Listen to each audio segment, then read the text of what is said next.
Olá para todos, a paz do Senhor Jesus. Esse é o nosso quarto vídeo sobre as 70 semanas de Daniel. Aqui nós vemos alguns elementos simbólicos que estão contidos no livro, né?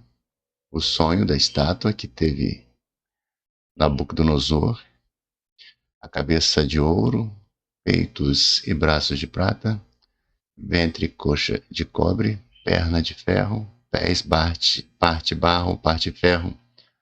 Cada um deles representam governos, domínios.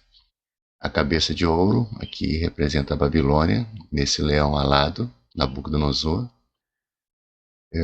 O Medo-Persa, ora é representado por esse animal semelhante ao urso, com 3 costelas na boca, que são os 3 impérios que ele conquistou. Em outra parte, ele é representado como um carneiro com 2 chifres, que foi abatido por esse bode, que representa a Grécia.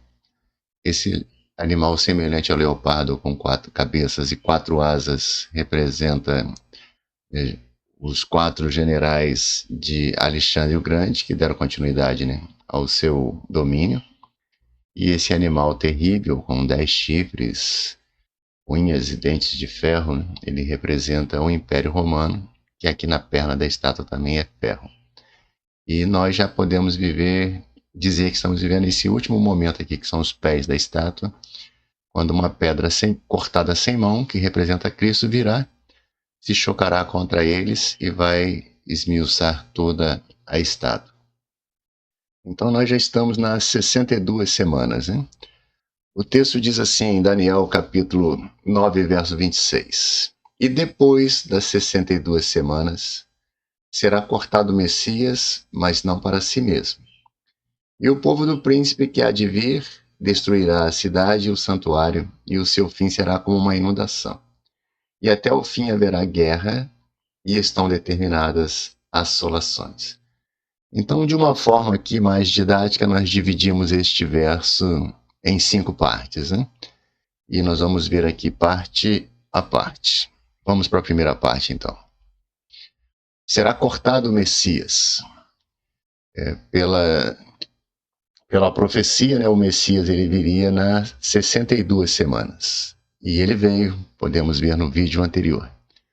Jesus nasce, né, em Belém de Judá, ou Belém da Judéia, e ali ele inicia o seu ministério, com cerca de 30 anos, que durou 3 anos o seu ministério. Depois ele foi entregue, citamos até um texto de Flávio Josefo, que é uma das bibliografias extra, né, fora da Bíblia, que fala sobre Jesus. Vamos ver aqui sobre será cortado o Messias. Vamos entrar um pouquinho aqui na língua hebraica, né?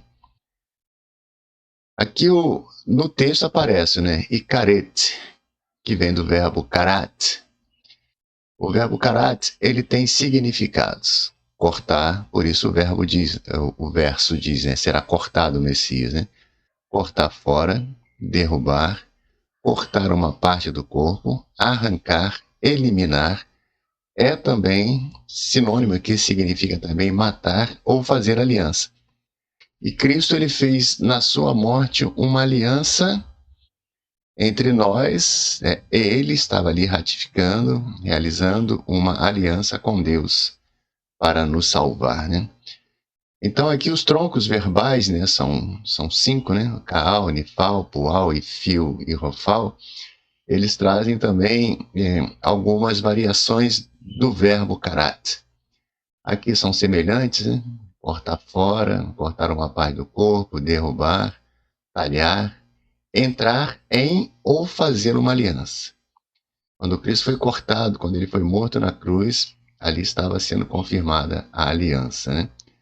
Os demais sentidos aqui, você pode procurar em Isaías capítulo 53 e você vai ver que Jesus ele passou tudo isso por nós ali na cruz, né? Como ovelha muda, que foi levado, né, ao matadouro, que diante dos seus tosqueadores não abriu a sua boca, que foi moído, pisado, e cujas pisaduras e feridas, hein, por ela por elas nós fomos sarados.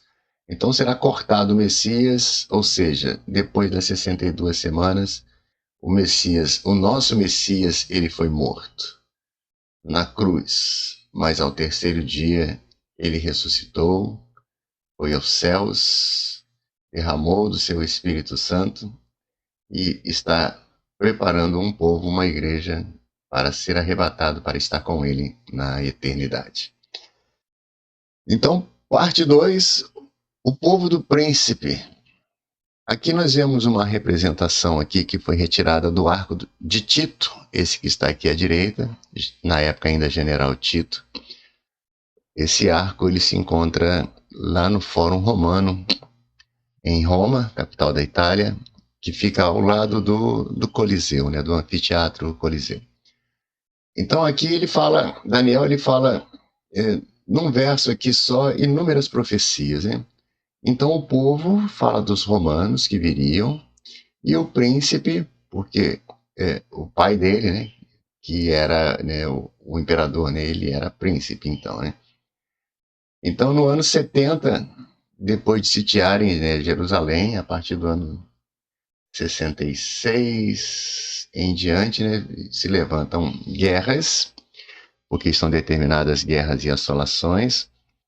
E o general Tito, depois de sitiar a cidade, ele entra e exatamente como está na profecia, né, lá que ele destruiria o templo, assim aconteceu. E o Senhor Jesus também, né, em Mateus capítulo 24, aqui é 24, versos 15 e 16, faltou o 24 aqui, ó. Acrescenta aí. Quando, pois, virdes que a abominação da desolação de que falou Daniel, que está no lugar santo, então foi no local onde estava o templo, quem lê entenda. E quem estiver na Judéia, fujam para os montes. Então, retificando aqui, Mateus capítulo 24, versos 15 e 16. E quem estava na Judéia realmente fugiu para os montes, né? Aqui nós vemos à direita uma fortaleza que fica numa região chamada Qumrama, próximo ao Mar Morto, que é uma fortaleza chamada Massada. Ela é uma elevação, ela foi embelezada, né, por Herodes o Grande, e ela, por estar aqui no alto, né, os judeus, em especial os essênios, né, eles se refugiaram ali e foram uma resistência contra os romanos, até que no ano 73, Flávio Silva ele marcha contra esse local. Há relatos de que quando ele se aproximava, né, Flávio Silva e os seus exércitos, suas legiões se aproximavam, começaram a haver uma forte nuvem, né, de poeiras, da forma como eles marchavam, e para que ele conquistasse aqui, ele fez uma rampa. Isso aqui é praticamente intransponível. Ele fez uma rampa de terra, onde eles conseguiram chegar lá em cima. Infelizmente não encontraram ninguém, porque os judeus que estavam ali, a maioria deram cabo de suas próprias vidas, se atirando lá de cima, e foi encontrada somente, né, uma família, uma mulher com alguns de seus filhos escondidos numa cisterna, né? Então os que fugiram para o monte, né, também 3 anos depois, né, 70 foi Jerusalém, 73 Massada. Em 115 a 117, né, estão determinadas guerras e assolações, houve uma segunda revolta, né, judaica contra Roma, né, chamada Guerra de Quitus. Quitus aqui é uma variação do nome do general, né, Quinctius, né? Então é uma variação do nome dele, porque ele foi ele que comandou essa guerra contra os judeus. E houve uma terceira guerra, né, que foi a terceira e última guerra judaico-romana, né? E ela aconteceu entre o ano 132 e 135. Ela tem dois motivos aqui mínimos, né, de ter sido deflagrada, né, desencadeadas. Uma porque Adriano, né, que era o imperador romano, ele começou a modificar Jerusalém e no local onde estava o templo ele quis levantar, né, uma estátua a Júpiter. E isso desagradou muito, né, aos judeus. Então aqui abaixo tem o Rabi Akiva. Ele ungiu um falso Messias. O próprio Senhor Jesus disse, porque surgirão falsos cristos, falsos profetas e farão grandes sinais e prodígios, se possível for, enganariam até os escolhidos. E aqui muitos dos judeus foram enganados, né? Porque um rabino de renome ungiu um falso Messias chamado Bar Korba, que significa filho da estrela, que se dizia da linhagem de Davi. Você pode até vê-lo aqui, né, com o escudo, né, com a estrela de Davi, que na realidade é o escudo de Davi. Então foi desencadeada uma guerra contra Roma para defender ali o espaço. Nesse momento, então, quando o Adriano ele vence essa batalha, ele termina então a reconstrução de Jerusalém, trocando o nome de Jerusalém para Aelia Capitolina, e deram feições, né, às cidades romanas. E Adriano, por odiar então os judeus, ele mudou o nome de Judéia para Síria-Palestina. É aqui que vai surgir então, né, o nome que até hoje tem trazido aí causas de muitas guerras, né? Então, aqui tem um livro que eu já indiquei, que vocês podem encontrar também na internet em PDF, que é Em Busca do Messias, que fala exatamente sobre esse momento aqui, quando Rabi Akiva ungiu um falso Messias, que levou então à diáspora final de Israel, porque no ano 135 eles foram expulsos da terra e não podiam mais voltar, né? Foram impedidos de voltar, a grande diáspora, né? Então aqui a figueira ela seca, né? Ela começou a secar no ano 70 e aqui ela seca por completo, segundo a profecia do Senhor Jesus, né, que avistou uma figueira. Essa árvore figueira ela representa a nação de Israel, que vai secar nesse momento, né? Ele dirigiu a ela, não achou senão folhas e disse: nunca mais nasça fruto de ti. E a figueira secou imediatamente. Aí as folhinhas secando, Israel secou, foi desarraigado da sua terra e começou então a andar como peregrinos, né? Sendo levados de um lado para o outro, expulsos de um lado, né? E também expulsos de outros, né? Nós vamos ver aqui algumas coisas, né? Então, depois das 62 semanas, já pulamos bastante aqui, né, do ano 135 para o ano 624. Em 610, 612, né, surge, né, o profeta Maomé, para os árabes, Muhammad. E ele levanta uma guerra contra os judeus da Arábia. Ele quis, né, converter ali, né, os judeus, e os judeus não aceitaram, né, a sua mensagem, muito menos os cristãos. Então se levantou uma guerra, né, de Maomé contra os judeus. Aqui no século XI, né, o florescimento da cultura judaica na Espanha, que são chamados judeus sefaradites, né, ou sefaraditas. Em 1066, houve um massacre, né, dos judeus em Granada, na Espanha. Em 1135 ou 138 a 1224, Moisés Maimônides, esse que está aqui à direita de vocês, ele foi filósofo, físico, matemático. Ele foi médico também, né, pelo que eu já li aqui. E ele escrevia suas literaturas, todas eram em hebraico, né? Ele é muito famoso no meio dos judeus até hoje, né? Nos séculos 12 a 15, né, os judeus foram expulsos da Alemanha e começaram a emigrar então para a Alemanha, né, Oriental. Em 1290, são expulsos da Inglaterra. De 1306 a 1304, 1394, eles são expulsos da França. Em 1348, atribuíram aos judeus, né, a culpa pela peste negra, que quase dizimou, né, a Europa. Em 1391, massacre dos judeus novamente na Espanha. Em 1492, eles foram expulsos, né, da Espanha.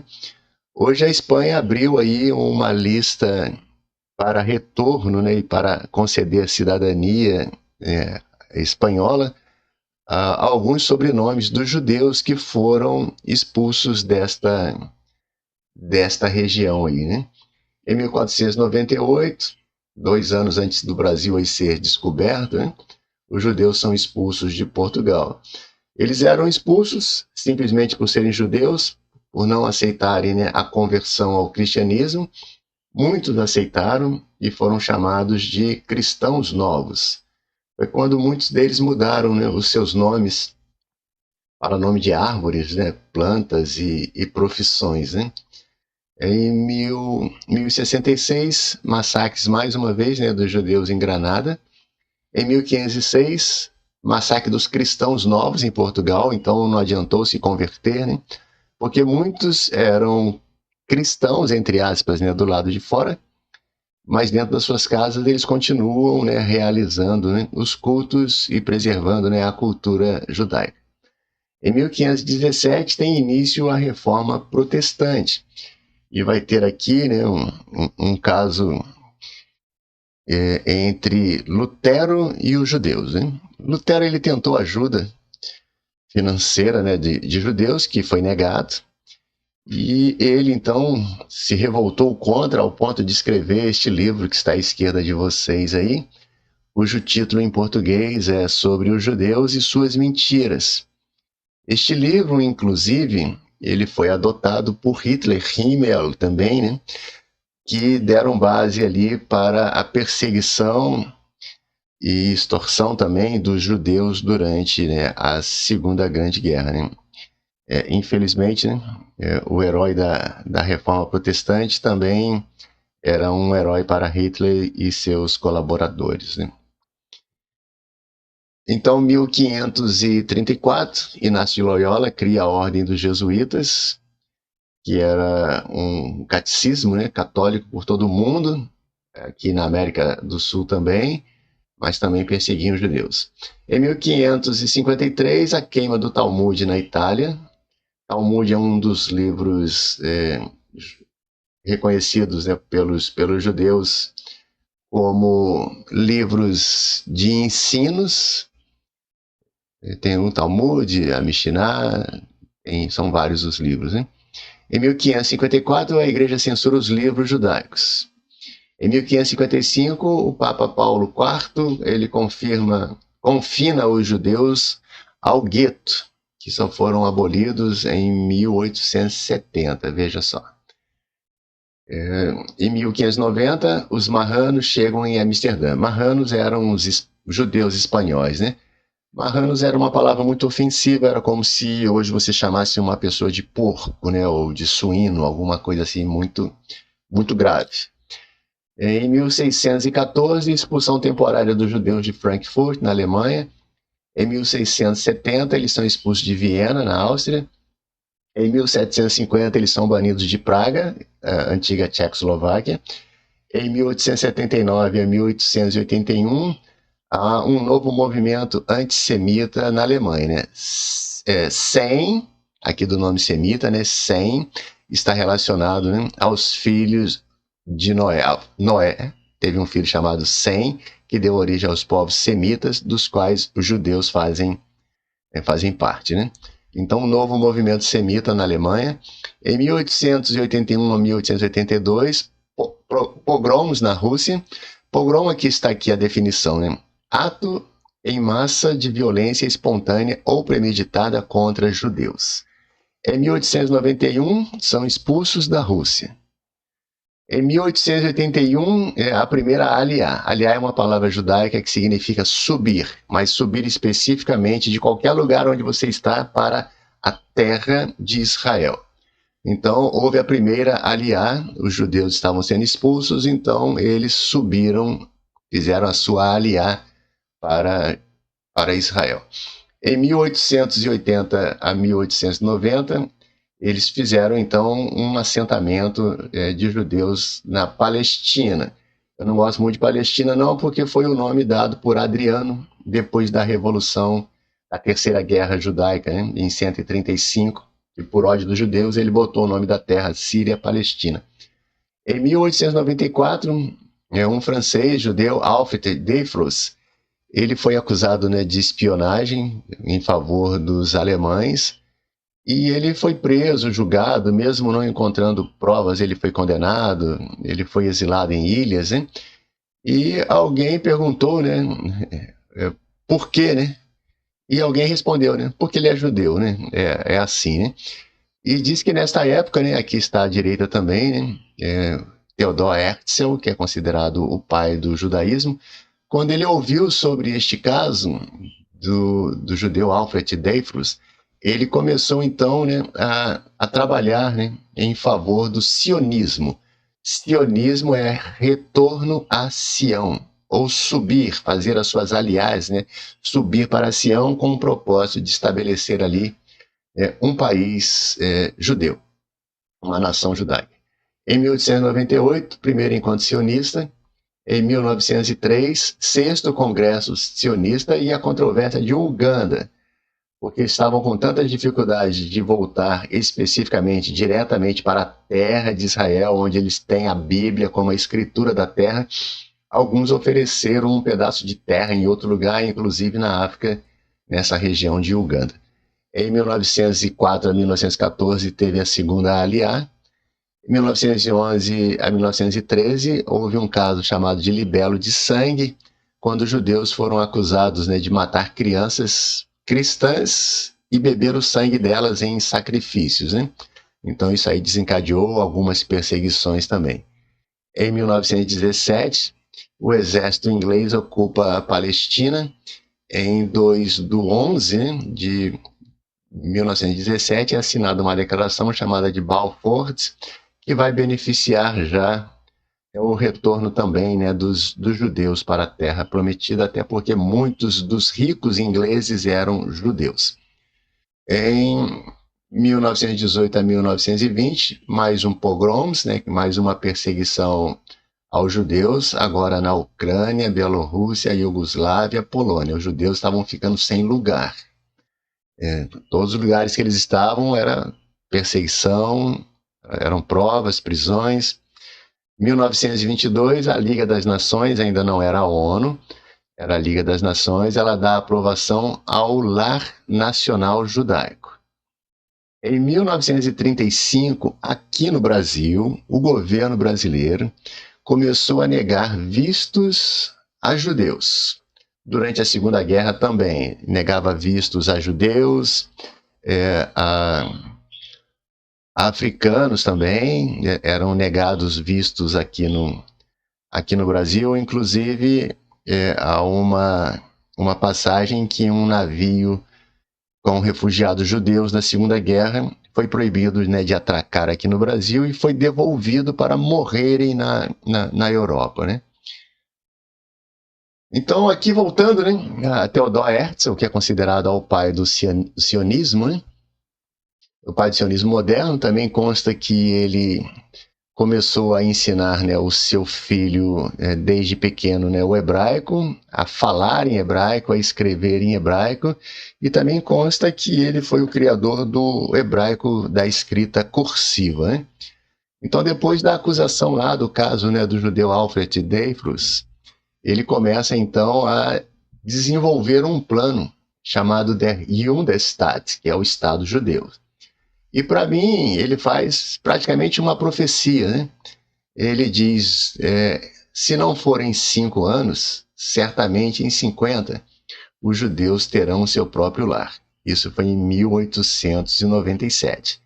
E em 1947, 50 anos depois, foi votada na ONU a Declaração 181, que criou, né, dois estados ali na antiga Palestina, né, que era um estado judeu e um estado árabe. E o Estado judeu, um ano depois, em 1948, ele declarou independência e veio mais uma guerra que a gente vai ver aqui para frente. Então, em 1935, a Lei de Nuremberg, que começou, né, a perseguir, né, e a confiscar os bens dos judeus. Em 1938, a Noite dos Cristais, aí foi baderna total. Quem era judeu ou era preso morto, suas lojas eram saqueadas, também queimadas, e muitos tiveram que que fugir nesse momento, né? Em 1940, os nazistas criam os guetos em cidades do leste europeu.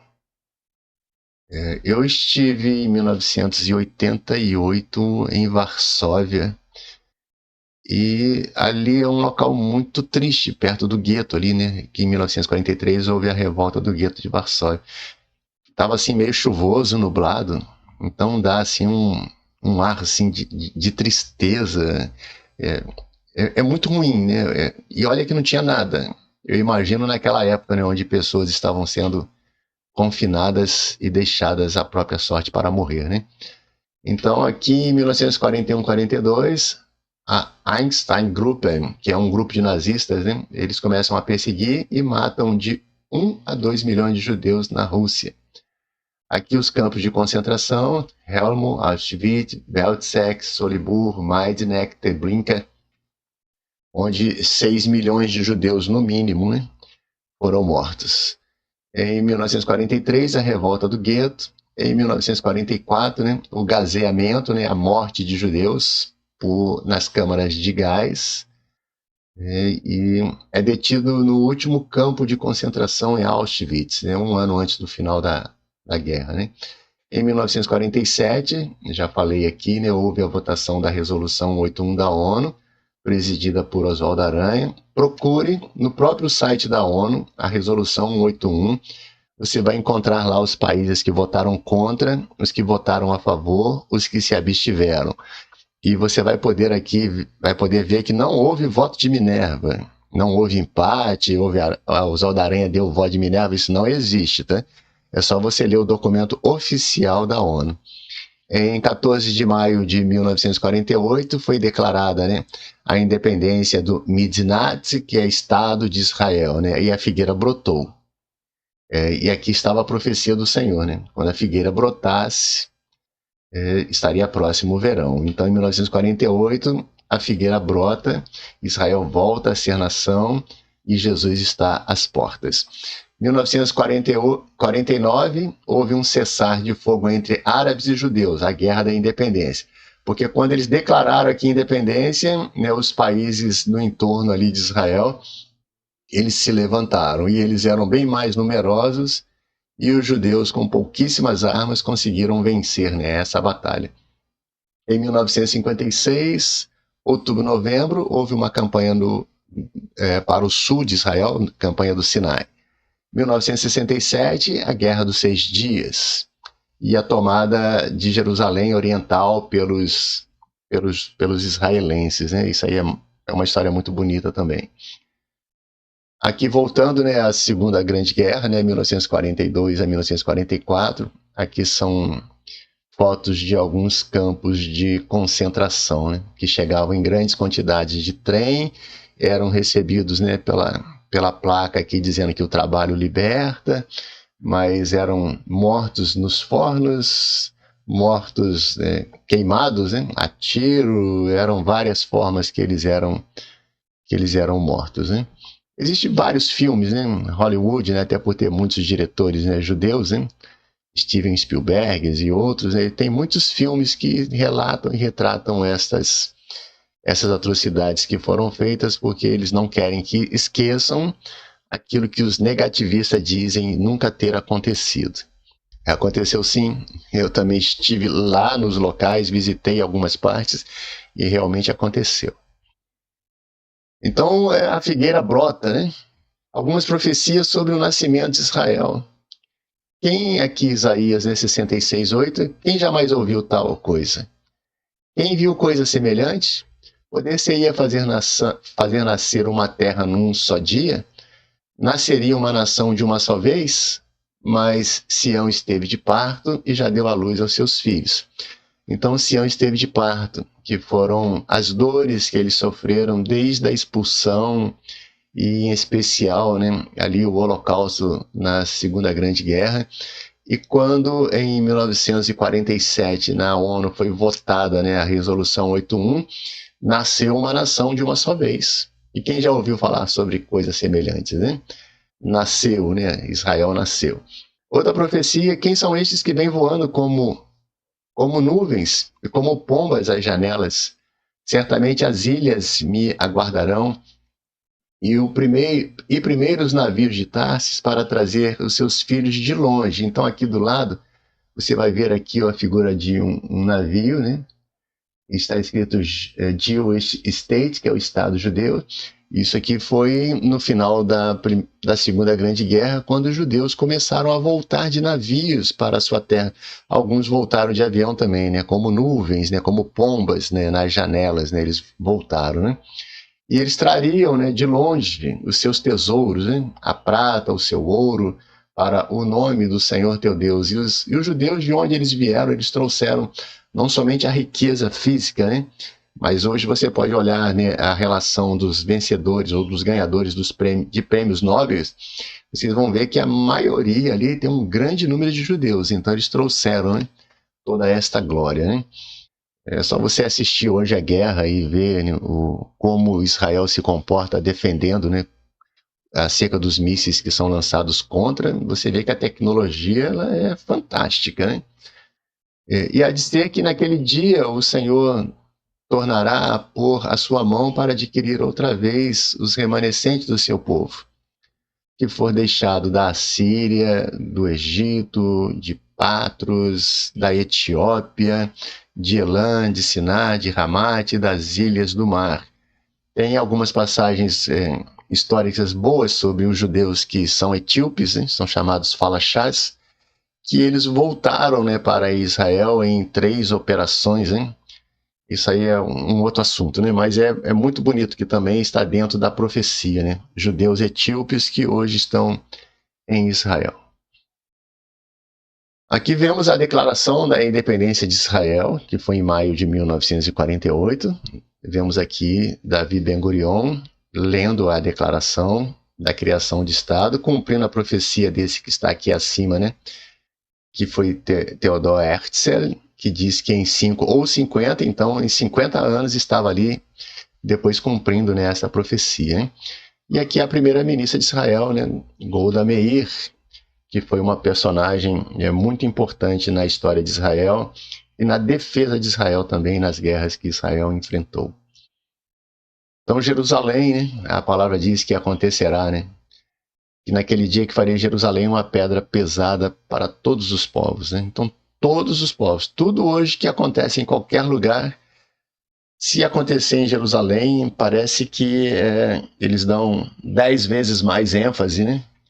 Porque Jerusalém é a cidade em que o Senhor voltará, né, para reinar com a sua igreja, né? Então Jerusalém tem sido uma pedra pesada. É só você abrir os noticiários de hoje e você vai ouvir falando sobre Jerusalém, a pedra pesada. Aqui a conquista, né, de Jerusalém no ano 67, aqui tem uma foto legal, né? Esses 3 soldados aqui, agora já 3 idosos, né? Quando da reconquista de Jerusalém, né, oriental. Na época, aqui atrás, vocês estão vendo, né, o Domo da Roca ou a Mesquita de Omar, e eles celebrando, né, a conquista, que não foi nada fácil, né? Nessa época foi escrita uma canção, está aqui o link, né? Vocês podem achar aí no YouTube, chamada Yerushalayim Shezahav, que é Jerusalém de Ouro. Existem versões em inglês, em português, né, que canta, né, esse momento da história, né? E vi a cidade santa, Nova Jerusalém. Aqui tem uma palavra hebraica, da direita para a esquerda, Rubar. Rubar significa unir, está relacionado, né, a esses fios aqui, essas correntes que unem o peitoral do sacerdote. E nesse dia, né, quando eles conquistaram a cidade, eles só tinham posse do lado ocidental. Quando eles conquistam o lado oriental, eles começam a dizer que Jerusalém estava unida novamente, ou seja, Ubar, como o peitoral do sacerdote estava unido, agora Jerusalém também está unida mais uma vez. Eles usam a mesma palavra, né? Continuando, já chegamos na década de 1970, né? Imigração de judeus da Rússia, da antiga União Soviética para Israel. 1972, né? Ataque e morte de 10 atletas na Vila Olímpica de Munique. Existem alguns filmes também interessantes, né, sobre esse momento, né? De como, né, os palestinos ali, eles entraram, as vilas olímpicas não tinham essa segurança toda que tem hoje, né? Então eles começaram a fazer das Olimpíadas, né, ocasiões para manifestações políticas, né? Aconteceu em 68 com os negros norte-americanos, em 72 vai acontecer com os palestinos, em 1980 há um protesto do Ocidente contra os russos que não vão à Olimpíada, em 84 é o bloco soviético que não vai, né, a Los Angeles, deixa para lá. Então, em 1973, a Guerra do Yom Kippur, em que era um sábado santo, né, que é o dia do perdão, enquanto os judeus celebravam ali essa festa, eles foram atacados de surpresa, né, mas também venceram a batalha. Em 1977, Menachem Begin ele é levantado como primeiro-ministro, que também foi um defensor, né, de Israel. Golda Meir, já passou ali uma foto dela, né, ela infelizmente faleceu em 1978. Em 1979 houve um acordo de paz entre Israel, né, e Egito. E por isso o presidente do Egito ele sofreu tentativas, né, de morte, porque eles não aceitam que um país árabe, né, faça paz com Israel. Em 1988, a primeira intifada, que significa rebelião, onde os palestinos armados, né, com armas brancas, eles começaram a atacar, né, aos judeus. Em 1991, em fevereiro, começa a Guerra do Golfo e o Iraque lança 40 mísseis Scud contra as cidades israelenses. Em 2012, por 138 votos a 9, com 41 abstenções, a Assembleia Geral da ONU aprova a resolução da Palestina. Israel teria que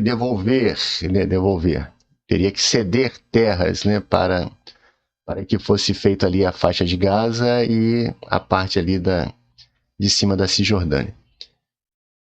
Aqui algumas guerras, 1947-49, até o fim haverá guerra e são determinadas as soluções. A Guerra da Independência, 47-49, a Guerra do Sinai, Conflito de Suez, 1956, a Guerra dos 6 Dias, quando conquistaram o lado oriental de Jerusalém, War Attritions, 1967 a 1970, que foi a guerra ali da atrição. A Guerra do Yom Kippur, 73. Operação Litani, 78.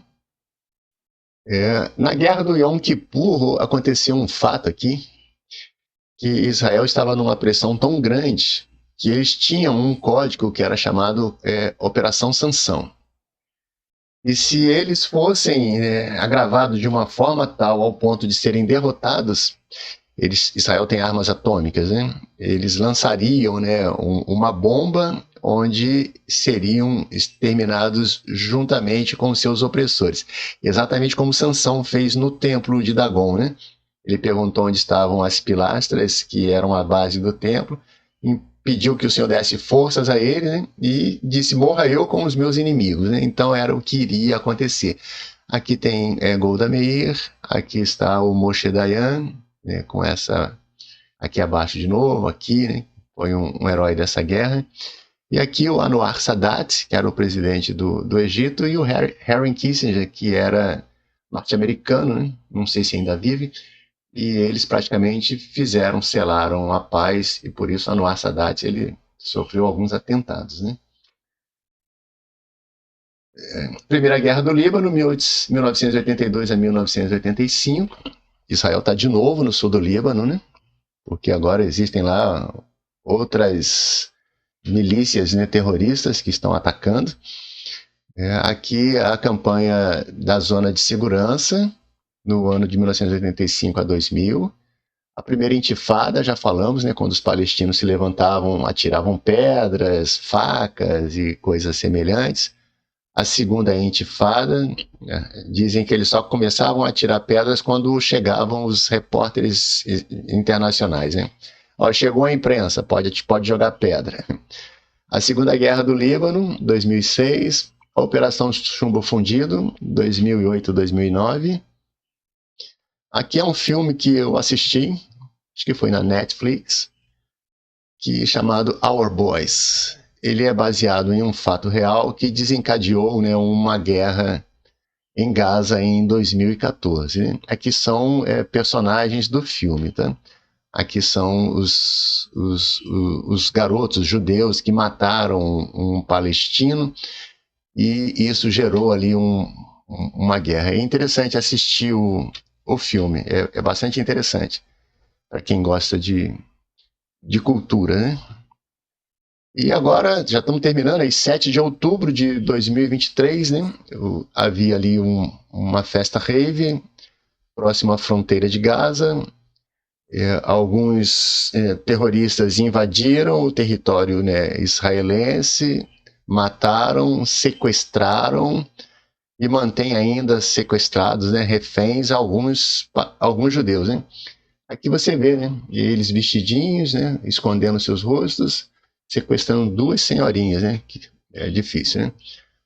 Aqui as manchetes da BBC News, aqui os terroristas que têm os seus palanques, aqui Netanyahu dizendo que depois desta invasão haveria uma vingança, né?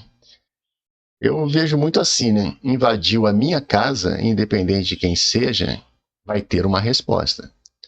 Sequestrou meus parentes, matou os meus familiares, isso aí é pessoal, a coisa se tornou pessoal, né? Então invadiu a minha casa, já fez um ano agora, né? De 2023 a 2024, e essa guerra está se estendendo muito ainda, né?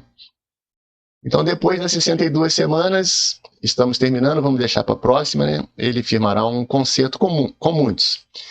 E quando disserem, né, a paz e segurança, eis que sobrevirá repentina destruição. Para que haja paz, infelizmente, está havendo guerras. Então, vai se apresentar um que vai desenhar, né, esse acordo, né, de paz. Mas Daniel diz que na última semana, a Septuaginta, quando ele firmar esse concerto com muitos, e quando ouvirem falar de paz e segurança, 3 anos e meio depois haverá repentina destruição, porque ele firmará um concerto com muitos por uma semana, mas na metade da semana para cessar o sacrifício, então o templo tem que estar construído. E sobre as asas da abominação virá o assolador, que é o anticristo. E isso até a consumação. E o que está determinado será derramado sobre o assolador. Ele será derrotado com o sopro da boca de Jesus. Amém? A todos a paz do Senhor Jesus. Até o próximo vídeo.